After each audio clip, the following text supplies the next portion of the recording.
ભરૂચના વિકસિત પામી રહેલા તવરા રોડ પર ગઈકાલે એક અકસ્માત સર્જાયો હતો।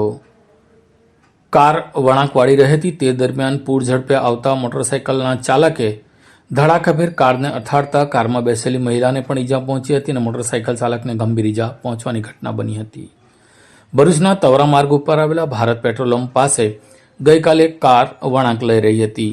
આ દરમિયાન જ સેન્ટ્રો કાર સાથે તવરા તરફથી પૂર ઝડપે આવી રહેલા મોટરસાઇકલના ચાલકે ધડાકાભેર કારને અથાડતા તેઓ ઉછીડીને પડ્યો હતો, જેને લઈને મોટરસાઇકલ ચાલકને ગંભીર ઈજા પહોંચી હતી।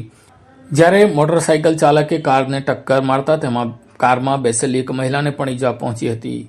બંનેને ઈજા પહોંચતા નજીકના હોસ્પિટલમાં સારવાર અર્થે ખસેડવામાં આવતા આ ઘટના સીસીટીવી કેમેરામાં કેદ થઈ હતી અને આ અકસ્માતની પૂરી વિગતો આ સીસીટીવી કેમેરાના કારણે બહાર આવી હતી। હાલ જોવાનું રહ્યું કે હવે આ મામલે પોલીસ ફરિયાદ દાખલ કરે છે કે નહીં।